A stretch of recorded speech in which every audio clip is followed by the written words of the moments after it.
கையில் வந்து நிறைய ஃபோட்டோஸ் இருக்குது சார். இது எல்லாமே ஹீரோயின்ஸோட ஃபோட்டோஸ். உங்கள் கூட ஒர்க் பண்ண நீங்கள் அவங்கள நடிக்க வச்ச ஹீரோயின்ஸ் இருக்காங்க. ஸோ இவங்களோட பிக்சர் பார்த்து அவங்கள பார்த்தா எங்களுக்கு ஏதாவது ஒரு சீக்ரெட் இல்லை ஏதாவது ஒரு விஷயம் எங்களோட ஷேர் பண்ணலாம். அவங்களோட சீக்ரெட். ஆமாம், எங்களுக்கு தெரியாத ஏதாவது ஒரு விஷயமா இருந்தால் ரொம்ப ஹாப்பி. முதல் ஹீரோயின் அன்சிகா.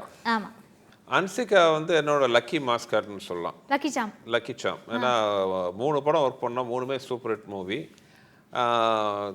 என்னன்னு தெரியல, எல்லாருமே சின்ன குஷ்புன்னு சொல்லுவாங்க. அதனால நம்ம தெரியல, ஷீஸ் லைக் ஃபேமிலி, எங்கள் குடும்பத்தில் ஒருத்தங்க மாதிரி.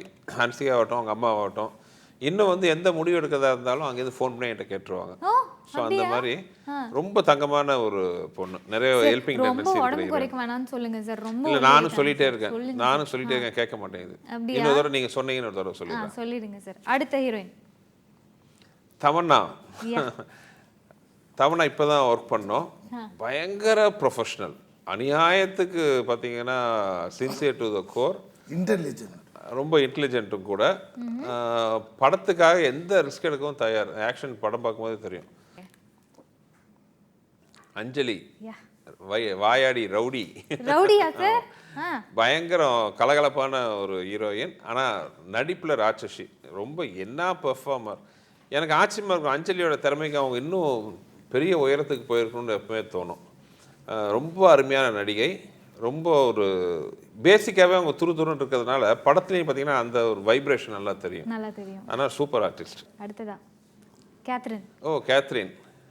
நான் முதல் தடவை கேத்ரின் பார்த்தேன்னா ஃபோனில் தான் பேசணும். கலகலப்பட்டுக்கு வந்து ஹீரோயின் ஃபோனில் தான் பேசியிருந்தேன், நேரில் மீட் பண்ணவே இல்லை. காரைக்குடியில் ஷூட்டிங். காரைக்குடியில் எப்படின்னா, நாங்கள் வந்து ஒரு இதில் ஷூட் பண்ணுறோம், ஒரு பெரிய காரைக்குடி வீட்டில். அந்த வீடு தள்ளி ஒரு 100 அடி தள்ளி ஒரு கெஸ்ட் ஹவுஸ், அங்கே தான் நாங்கள் தங்கியிருக்கோம். சாயங்காலம் 6 மணிக்கு ஷூட்டிங் பேக்கப் ஆனோன்னே நானும் ரொம்ப உலகத்திலே மிக உத்தமர் அண்ணன் VT கணேஷும் நடந்து போகிறோம் ஹோட்டலுக்கு. போக பார்த்தா எதிரில் ஒரு அழகாக ஒரு பொண்ணு, அங்கே ஒரு ஃபாரினர் வந்து ஜாகிங் போயிட்டுருக்கு. 2 பேர், சார் சூப்பராக இருக்க, வாங்க அப்படியே பின்னாடியே போகலாம், வாக்கிங் நம்மளும் போகலாம். போகிறது பொண்ணு கொஞ்சம் தூரத்து போய் திரும்பி பார்த்து ஹலோ அப்படின்னுச்சு. உடனே நான் வீட்டுக்கு பார்க்குறேன், உங்களுக்கு தெரியுமா அப்படின்னா. இல்லை உங்களுக்கு தெரியுமா? இல்லையேன்னு பக்கத்தில் போய் பார்த்தா அதான் கேத்ரின் தெரசா. ஆமாம், மத்தியானம் 4 மணிக்கு வந்து இறங்கியிருக்காங்க காரைக்குடியில். வந்து இறங்கினோன்னே ஓட ஆரம்பிச்சிருச்சு ரோட்டில். நம்மளுக்கு என்னன்னா காரைக்குடியில் அவ்வளோ ஒரு ஸ்லிம், அப்படி ஒரு காஸ்டியூமே வேற, இது நம்ம பொண்ணு. ஓகே, பயங்கர ஃபிட்னஸ் ஃப்ரீக். அடுத்ததா த்ரிஷா. நான் வந்து அரண்மனை 2 அவங்க த்ரிஷா கூட பண்ணேன்.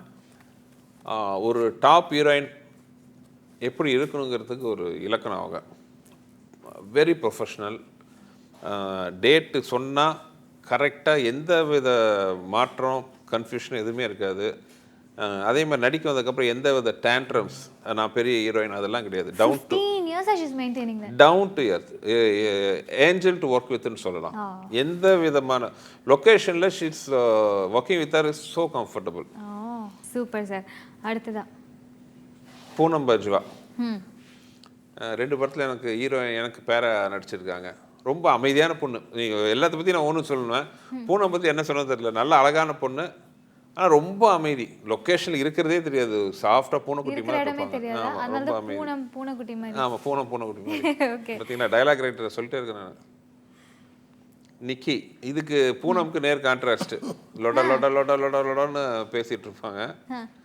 நல்ல ஒரு ஜாலியான ஹீரோயின். கலகலகலன்னு எப்போ இருக்கிறனா கலகலகலன்னு இருக்கும். என்னன்னா கூட 2 நாய்க்குட்டி கூட்டு வந்துடும். அந்த நாய்க்குட்டி தானும் கொஞ்சம் நாய்களையும் கொஞ்சம் சொல்லணும். அடுத்ததா ஒரு முக்கியமான ஒரு ஹீரோயின் சார், என்னோட real life heroine Khushbu ma'am. இவங்களை பத்தி ஒரே வார்த்தை நச்சுன்னு சொல்லலாம், என்ன சொல்லலாம் சார்? குயின். ஏன்னா எல்லாத்துலேயும் ஒரு கம்பீரம் இருக்கும். அவங்க இதில் ஒன்று முடிவு எடுத்துட்டாங்கன்னா அதுலேருந்து பின்வாங்க மாட்டாங்க. மனசில் சரின்னு பட்டதை செய்வாங்க. ஸோ அந்த எல்லா வகையிலையும் பார்த்தீங்கன்னா ஒரு குயினா, உங்களோட குயினா என்னைக்குமே இருந்துகிட்டு இருக்காங்க. Super sir. ஸோ இப்போ இத்தனை ஹீரோயின்ஸ் இருக்காங்க, உங்களுடைய அடுத்த படத்துக்கு கண்ணை மூடிட்டு நான் இவங்களை சூஸ் பண்ணலாம் அப்படின்னா யாரை சூஸ் பண்ணுவீங்க? குஷ்பு மேம் தவிர்த்து, அது உங்களுடைய பர்சனல் ஹீரோயின். உங்களோட படத்துக்கு வந்து யாரை சூஸ் பண்ணுவீங்க நீங்கள்? இதில் நீங்கள் காட்டாத 2 ஹீரோயின் இருக்காங்க. அவங்க என்னோட பர்சனல் ஃபேவரேட்ஸ். ஒருத்தவங்க வந்து அனுஷ்கா, ஆஹா. இன்னொருத்தங்க என்னோட most favourite heroine, she's no more. எனக்கு ஒரு சான்ஸ் கிடச்சிதுன்னா இந்த ஒரு சந்தர்ப்பத்தில் அவங்களுக்கு மறுபடியும் உயிர் கொடுத்தா நல்லா இருக்குமேனு ஆசைப்பட்றேன். சௌந்தர்யா. சௌந்தர்யா மாதிரி 2 பேருமே நான் ஒர்க் பண்ண ஹீரோயின்ல மிகப்பெரிய அழகிகள் யாருன்னா அனுஷ்கா அண்ட் சௌந்தர்யா. அதில் சௌந்தர்யா வந்து அவ்வளோ நல்ல கேரக்டர் அருணாச்சலத்தில் பண்ணாங்க. அவங்களோட மரணம் வந்து எதிர்பார்க்காத ஒரு விஷயம். ஒருவேளை இப்போ எனக்கு ஒரு சான்ஸ் கிடச்சுன்னா அவங்க கூட ஒர்க் பண்ண ஒரு ஹீரோயின் கூட ஒர்க் பண்ணலான்னா இதான் சான்ஸ்ன்ட்டு அவங்களுக்கு ஒரு உயிர் கொடுக்குற பவர் வந்து நடிச்சாங்கன்னா நல்லாயிருக்கும். Super, amazing. Thank you so much. எல்லாமே வந்து ஜென்யூனான பதில்களாக இருந்தது.